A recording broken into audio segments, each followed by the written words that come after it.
Hey, what's going on, parents? Happy Teenager Tuesday. We are back again with this really cool series called What My Parents Did Well, where we are interviewing freshly graduated students that were seniors in high school heading into your freshman year of college. And with us today is Sarah Kate Blackstock. Hello, Sarah Kate. Hi. How are you? I'm doing good. How are you? Good. I'm good. Tell us a little bit about yourself.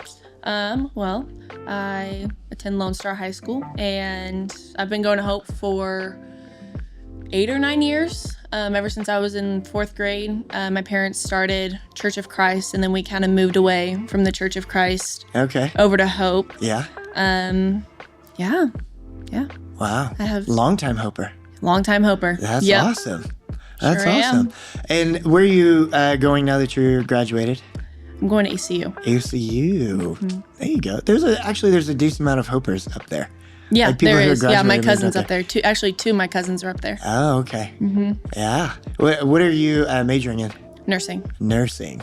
A lot of people do nursing up there. I know. It's funny. And actually, a few episodes ago, I interviewed Liv Smalley. She's doing nursing at Oklahoma State. But oh, cool.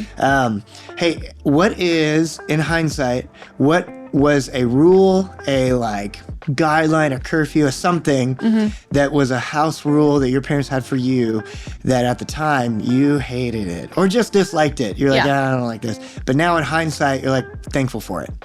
My parents growing up, when me and Colin were little, Colin's my brother, we were little, they had us do quiet time every day. Okay. I think it was mainly for them. Okay, yeah. But my mom made us little boxes with quiet time things, so coloring books, but they all were Bible related. Oh, okay. So it was like I remember coloring Noah and his ark as a kid during quiet time. And me and Colin would go in our rooms. It was an hour and a half long, and we would just be quiet. And I hated it because I always liked moving around. But looking back now, I'm glad I had time to because they would use that, especially when me and Colin started arguing or when stuff would just get too much. I'd be like, just go have quiet time. Yeah, and that now, was for sure for your parents, for sure. 100%. Yeah. But now it helps me and Colin, when we get stuff, we're okay, we should need to take a break. Oh, okay. Or when something's getting overwhelmed, we go back and have our own, or I do at least. I've talked to Colin, I think he does too, but we should have some sort of breath. Wow, that's awesome. Yeah. Kind of worked it in early. I know, yeah. Did you have that even in middle school and high school? We had, no, but that then applied to how our parents handled situations. They would just, if I started fighting with one of my parents, they'd be like, just go, take a breath, we'll talk about it later. Okay. If things started getting too much. Yeah? And that, how did that help? I think it gave me an opportunity to kind of gather my thoughts so I wasn't talking fully based in emotions. Okay, yeah. So that's something that my mom and my dad were really good about, was not letting me and Colin be controlled by our own emotions. Yeah. And they would kind of help us regulate our emotions, talk about them, but not make any decisions. Okay, tell us more about that. How did they kind of help, I guess, get you out of your feelings in those conversations? Yeah, so growing up, my dad was always like, Sarah Kate, you're kind of like a roller coaster. You're either really high or you're really low. Let's find a middle. Let's work on that. I was okay, Dad. I was like, I don't think I am, but I for sure was. I so was. But my parents, they would, if we ever got in an argument, they would send me up to my room, not as a punishment, but as a this is how we're going to go about this. Yeah. Let me breathe. Yeah. Whenever I was really little and my emotions were really heightened, I had a hard time forming sentences when I was a kid. And I remember my mom gave me a journal and she said, if you can't say it, I want you to try to write it. Oh, yeah. I love that. She was like, if you want to show me it when you're done, that way I just know what you were feeling, we can do that. And then we don't talk about it until the next day, kind of a deal. Yeah. But whenever we would get an argument, whenever I was in middle school and early high school, they would kind of send me up to my room, let me calm down a bit, especially because when I cried, I would wouldn't be able to breathe. Yeah, you're breathing in your bottom lip. Yeah, I'm yeah. I was and I couldn't form a sentence when I was like that. So they would kind of send me to calm down. And then my mom was really good at keeping a very calm tone with me when we talked. Okay. She was really good about asking me the questions and letting me talk about it. But then they would both come in, especially in middle school, and be okay, well, now we need to make a decision. And they would help me make a decision that wasn't fully controlled by emotions because they let me have a calm down time. Yeah. If that makes sense. Yeah. Did that, like, what ages are you talking about there? Is that even in like middle school you were talking about? I think that was most heavily in middle school. Really? Because I felt like all my emotions were just super, super extreme. That was a lot of like, as you age, your roller coaster's getting bigger and you're just getting higher and lower kind of a deal. Well, all the parents that are listening to this right now are like, oh, that have a middle schooler, like, not my middle schooler. They're not emotional at all. It's great.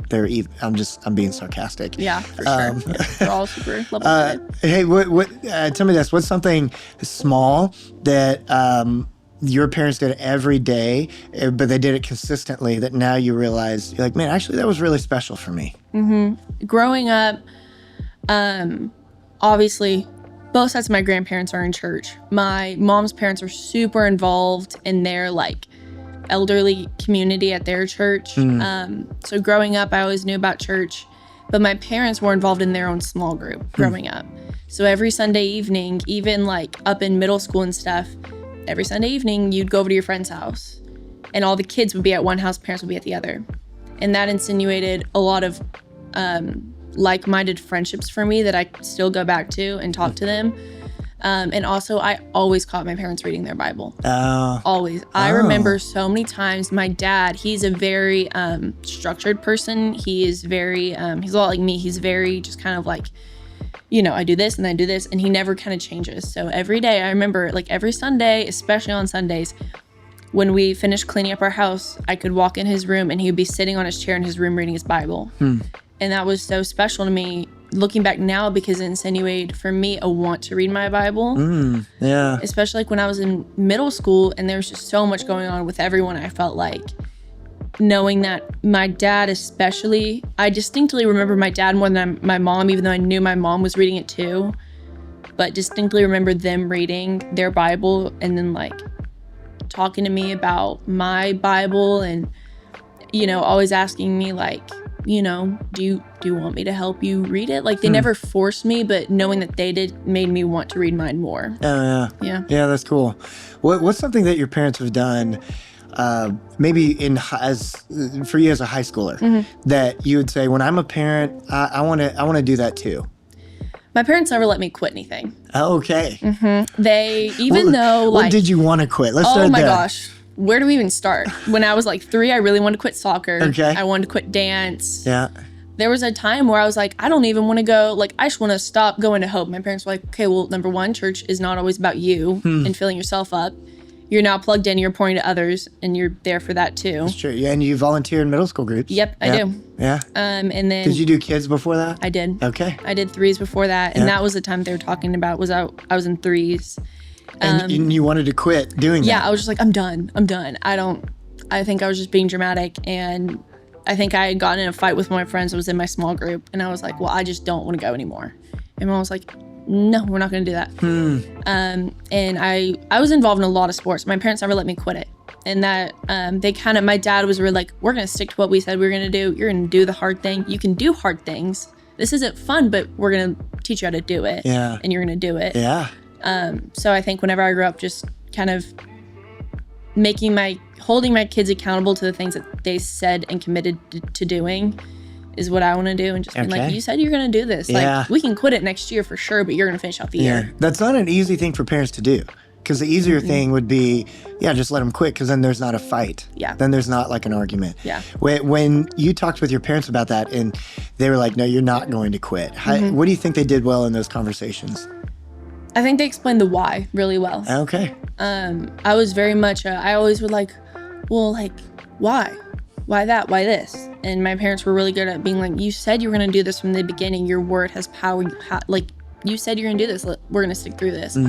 My dad also explained to me, like, long term, the benefits of sticking to it when I was like 5 and in soccer. I remember having a conversation. I'm putting on my really uncomfortable shin guards, and I was like, I don't want to do this, Dad. He was like, Sarah Kate, you're gonna be a better person, you're gonna know how to do hard things, we're just gonna stick it through, you have like 5 more games. I was like, but they hurt, and I'm like bawling my eyes out, putting my shin guards on. I'm like, I don't want to do it. He's like, no, you're gonna do it. He's laughing at me too. But nice. That's awesome. If your parents were listening to this parent podcast, how would you want to encourage them, thank them? What would you say to them? I mean, oh my gosh. Yeah, I don't think words can explain how thankful I am for them and for the foundation of faith that they built for me in my home. Having a home that was faith-based, and they were committed to their relationship with Jesus, created a safe place for me to talk about it.